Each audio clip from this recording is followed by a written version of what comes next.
एक बार की बात है कि एक राजा था जिसके एक 3 साल का बेटा था। एक बार उसको एक दुश्मन राजा से लड़ने के लिए बाहर जाना पड़ा, पर जब वह 2 साल बाद अपनी जीत हासिल करके राजा और उसकी सभी सेना उसके जहाज से वापस लौट रहे थे तो अचानक बहुत जोर का तूफान आ गया और उसके जहाज के सारे लोग करीब करीब डूबने वाले हो गए। तब राजा यह सब देखकर डर गया और उसने कसम खाई कि वह समुद्र की देवी को उस नर जीव की बलि चढ़ाएगा जो उसकी राजधानी पहुँचने पर उससे सबसे पहले मिलने आएगा। उसकी इस कसम खाने के बाद राजा के सारे लोग सही सलामत किनारे पहुंच गए, लेकिन राजा का 5 साल का बेटा जिसने अपने पिता को 2 साल से नहीं देखा था और जो अपने पिता की जीत की खुशी में छूटी हुई तोपों की तेज आवाज सुनकर बहुत खुश था, अपने नौकरों से आंख बचाकर चुपचाप खिसक गया और समुद्र के किनारे की तरफ भाग गया।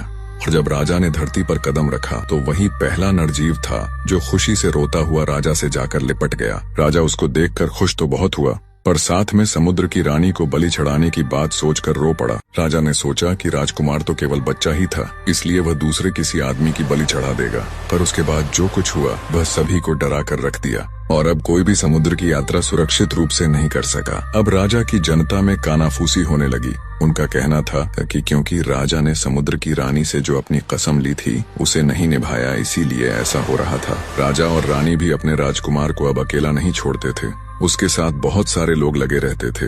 हालांकि राजकुमार की जहाज में जाने की इच्छा तो बहुत रहती थी, पर जहाज में तो अब उसको घुसने ही नहीं दिया जाता था। कुछ साल बाद वे सब समुद्र की रानी को भूल गए। जब राजकुमार 10 साल का हुआ तो उसका एक छोटा भाई आया। कुछ ही दिनों में बड़ा राजकुमार अपने और कई दूसरे कुलीन लोगों के साथ इधर उधर घूमने लगा। एक दिन गर्मी के मौसम में जब मौसम बहुत साफ था तो वह घूमते घूमते अपने शाही बागीचे के आखिरी किनारे तक आया जो समुद्र के किनारे के पास ही था। तभी अचानक बहुत जोर का बादल छा गया और जितना अचानक वह आया था उतना अचानक वह गायब भी हो गया। लेकिन जब वह बादल गायब हुआ तो राजकुमार भी वहाँ से गायब हो गया था, वह कहीं भी दिखाई नहीं दे रहा था। जब बाद में भी राजकुमार वापस नहीं लौटा तो इससे राजा, रानी और जनता सभी बहुत दुखी हुए। इस बीच छोटा राजकुमार जो अब राजगद्दी का अकेला वारिस था बड़ा होता रहा। जब वह 16 साल का हुआ तो राजा ने सोचा कि अब उसकी शादी कर दी जाए। अब क्योंकि राजा और रानी अपने मरने से पहले उसकी शादी एक ऐसे ताकतवर राजा की बेटी से करने की सोच रहे थे जिसके वे अधीन थे।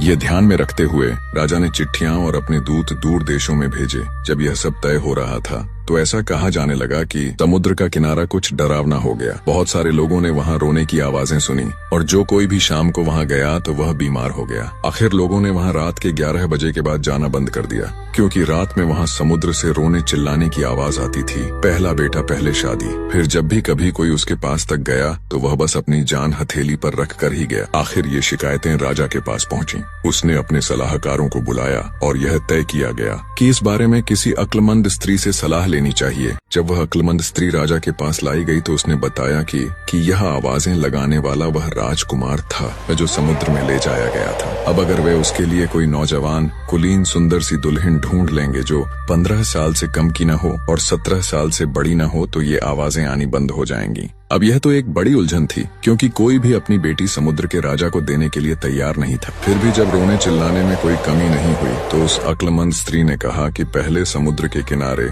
एक छोटा सा घर बनवाना ठीक रहेगा, तब शायद ये परेशानियां दूर हो जाएं। उसने यह भी कहा कि जब वह मकान बन रहा होगा तो किसी भी हालत में कोई भी चीज उनको नहीं डराएगी। सो शुरू में 4 आदमी काम पर लगाए गए। उन्होंने वहाँ पर जगह तैयार की, फिर पत्थर की नींव रखी और फिर बाद में एक छोटा सा घर बनाया जिसमें केवल 2 बहुत सुंदर कमरे थे, एक के पीछे एक और जिनका फर्श बहुत सुंदर था। घर बड़ी सावधानी से बनाया गया था। शाही घर बनाने वाले ने खुद ये घर अपनी निगरानी खड़े रहकर बनवाया था ताकि हर चीज ठीक और सही हो। जब यह मकान बन रहा था तो कोई भी अनजानी आवाज सुनाई नहीं दी और हर आदमी समुद्र के किनारे शांति से आता जाता रहा। जब वह मकान बनकर तैयार हो गया तो राज्य के सबसे अच्छे बढ़ई बुलवाए गए और उन्होंने उसमें काम करना शुरू कर दिया।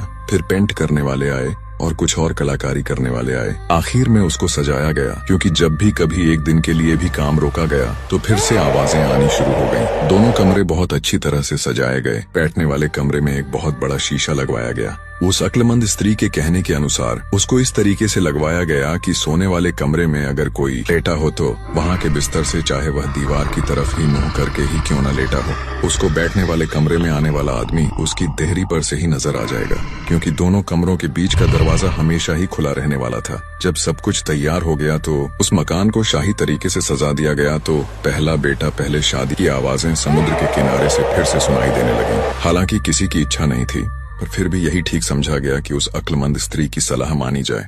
15 से 17 साल तक के बीच की उम्र की 3 लड़कियां जो राज्य के बहुत कुलीन घरों से आती थीं, महल ले आई गईं जैसे कि वे शाही खून वाली हों। फिर उनको एक एक करके उस समुद्र वाले घर में ले जाया जाए, क्योंकि अगर उनमें से एक भी समुद्र के राजकुमार को पसंद आ गई, तब समुद्र से जो शोर आदि आता था वह यकीनन खत्म हो जाएगा। इस बीच छोटे राजकुमार की शादी की बात चलती रही। जिससे उसकी शादी होने को थी, वह दुल्हन जल्दी ही वहां आने वाली थी। समुद्र के राजकुमार के लिए भी लड़कियां चुनी गईं। वे तीनों चुनी हुई लड़कियां और उनके माता पिता दोनों ही उनकी किस्मत पर बहुत दुखी थे। कोई उनको तसल्ली नहीं दे पा रहा था। उनसे यह कहना भी कि उनकी तीनों बेटियों को राजकुमारी की तरह से ही रखा जाएगा, फिर भी उनको कोई तसल्ली नहीं दे पा रहा था। वे सोचते रहे कि उनके साथ कुछ और भी बुरा होने वाला है। पहली लड़की, जिसको पहले दिन समुद्र के पास वाले महल में सोना था, उन तीनों में सबसे बड़ी थी। जब उसने अक्लमंद स्त्री से बात की और उससे उसकी सलाह मांगी, तो उसने उससे कहा कि वह अपने सुंदर बिस्तर पर आराम से सोए, पर अपना चेहरा दीवार की तरफ करके ही लेटे। किसी भी हालत में उत्सुकता से पीछे की तरफ न देखे कि देखूं कि पीछे क्या हो रहा है। रात को 10 बजे दुल्हन को बड़ी शान शौकत के साथ उस मकान में ले जाया गया। दरबार के सभी लोग और उसके रिश्तेदारों ने उसको रो रो कर विदा किया। रात को 11 बजे उन्होंने घर का ताला लगाया, चाबी अपने साथ ली और उसे वहां अकेली छोड़कर अपने किले की तरफ चले गए। वह अक्लमंद स्त्री भी वहीं थी। उसने सबको तसल्ली दी कि अगर लड़की नहीं बोली और उसने पीछे मुड़कर नहीं देखा, तो वह सुबह को ताजा और खुश खुश बाहर आएगी। बेचारी लड़की ने अपनी रात की प्रार्थना कही और फिर रोती रही जब तक कि उसको नींद नहीं आने लगी। रात को 12 बजे घर के बाहर का दरवाजा अचानक खुला और फिर बैठक का दरवाजा खुला। वह लड़की चौंक गई और डर गई जब उसने दीवार पर लगे शीशे में देखा। लंबा तंदुरुस्त नौजवान अंदर घुसा। उसके कपड़ों से फर्श पर पानी टपक रहा था। वो ऐसे कांप रहा था जैसे सर्दी से ठिठुर रहा हो। उसके मुंह से आवाज निकल रही थी, ऊह ऊह। फिर वह बिस्तर के पीछे चला गया और वहां एक बहुत सुंदर और बहुत ही बड़ा सेब रख दिया। उसने कपड़े में लिपटी हुई एक बोतल भी टांग दी। फिर वह बिस्तर के पास आया, सोई हुई लड़की के ऊपर झुका, उसकी तरफ देखा, फिर इधर उधर कुछ कदम चला, ऊह ऊह करते हुए अपने गीले कपड़ों से पानी झटका। उसने जल्दी जल्दी अपने कपड़े उतारे और बिस्तर की तरफ आकर बिस्तर पर लेट गया और सो गया। लड़की खुश थी क्योंकि वह सोच रही थी कि अब वह सो गया है। वह उस समय अक्लमंद स्त्री की चेतावनी भी भूल गई कि किसी भी हालत में उसको पलट कर नहीं देखना चाहिए। उसकी उत्सुकता उसके ऊपर हावी हो गई और उसने सोचा कि वह पीछे मुड़कर यह देख लेती है कि वह सचमुच का आदमी है या नहीं। उसने बहुत धीरे से करवट बदली ताकि वह कहीं उठ न जाए, पर जैसे ही वह उस नौजवान को ठीक से देखने के लिए अपने बिस्तर पर चुपचाप से बैठी कि तभी उसने उसका दायां हाथ पकड़ लिया और उसे काट कर बिस्तर के नीचे फेंक दिया। वह फिर तुरंत ही लेट गया और सो भी गया। जैसे ही सुबह दिन निकला, उस नौजवान ने बिना बिस्तर की तरफ देखे अपने कपड़े पहने खिड़की में से बोतल और सेब उठाया और अपने पीछे दरवाजा बंद करके जल्दी से वहां से चला गया। ये केवल सोचा ही जा सकता है कि वह बेचारी लड़की किस हाल से गुजर रही होगी। सुबह को जब उसकी दोस्त और रिश्तेदार उसको लेने के लिए वहां आए, तो वहां उन्होंने उसको रोते हुए पाया और देखा कि उसका एक हाथ गायब था। उसको किले में लाया गया और अक्लमंद स्त्री को बुलवाया गया। उसने आते ही कहा कि अगर लड़की ने उत्सुकता से मुड़कर न देखा होता तो यह सब नहीं हुआ होता और उसका हाथ भी न काटा गया होता। सब लोग उसके साथ वैसा ही बर्ताव कर रहे थे जैसे कि वह कोई राजकुमारी हो, पर वह तो अब उस छोटे घर के पास भी नहीं जा सकती थी। बाकी बची दोनों लड़कियां ये घटना देखकर बहुत परेशान थीं। उनको लगा कि अब तो बस उनको मौत ही आने वाली है। उस अक्लमंद स्त्री ने उनको बहुत तसल्ली दी, हालांकि वह जानती थी कि कैसे उनको तसल्ली देनी थी। सो दूसरी वाली ने वायदा किया कि वह किसी भी हालत में पीछे मुड़कर नहीं देखेगी। फिर भी उसके साथ भी वही हुआ जो पहली लड़की के साथ हुआ था। राजकुमार पानी टपकाते कपड़े पहनकर रात को 12 बजे घर में आया। अपने आप को झटका जिससे सारे फर्श पर पानी बिखर गया। ऊह ऊह करते हुए इधर उधर चला। खिड़की में सेब और कपड़े में लिपटी बोतल रखी। जल्दी से अपने कपड़े उतारे, बिस्तर में लेटा और तुरंत ही सो गया। यह दूसरी लड़की भी अपनी उत्सुकता नहीं रोक पाई। सो इसने भी बहुत धीरे से उठकर अपने साथी की तरफ देखा तो उसने उसका भी दायां हाथ पकड़कर काट दिया और बिस्तर के नीचे फेंक दिया। वह फिर लेट गया और सो गया। अगले दिन सुबह को उस लड़की के दोस्त और रिश्तेदार उसको लेने के लिए वहां आए तो उन्होंने भी उसको बिना दाएं हाथ के रोता हुआ पाया। उसको भी किले में ले जाया गया, जहां उसका भी पहली लड़की की तरह बहुत ही मामूली स्वागत हुआ। अक्लमंद स्त्री ने कहा कि इस लड़की ने भी जरूर ही मुड़कर देखा होगा। हालांकि पहले तो उसने इस बात को मना ही कर दिया था कि उसने ऐसा नहीं किया था। अब सबसे छोटी, सबसे प्यारी और सबसे सुंदर लड़की की बारी थी समुद्री मकान में जाने की। सो वह भी बहुत सारे रोते हुए लोगों के बीच समुद्री मकान में ले जाई गई। अक्लमंद स्त्री भी उसके साथ थी। उसने उससे बहुत मिन्नतें की कि वह किसी भी हाल में मुड़कर न देखे, क्योंकि इस जादू का और कोई भी तोड़ नहीं था। लड़की ने कहा कि वह उसकी बात ध्यान रखेगी और साथ में यह भी कहा कि वह भगवान से प्रार्थना करेगी कि वह उसकी उत्सुकता को शांत रखे। जैसा पहले हुआ था वैसा ही उस दिन भी हुआ।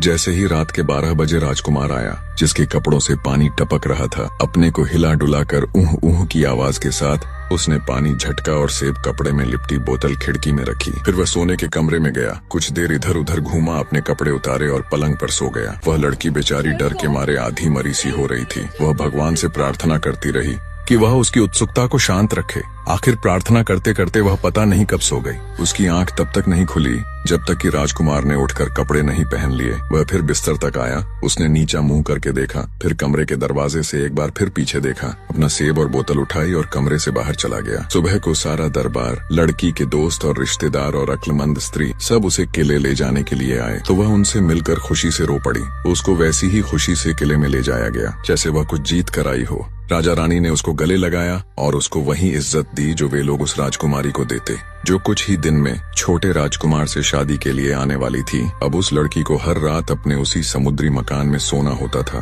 हर शाम राजकुमार अपने सेब और बोतल के साथ आता था और हर सुबह चला जाता था। पर लड़की को ऐसा लगता था कि हर आने वाली शाम और सुबह राजकुमार उसको पहली रात से ज्यादा देर देखता था, जबकि वह बेचारी तो डरी डरी से दीवार की तरफ मुंह किए पड़ी रहती थी। उसकी उससे ज्यादा देखने की हिम्मत ही नहीं होती जितना कि उसको उसका शीशा दिखाता। वह केवल उसका आना और जाना ही देख पाती।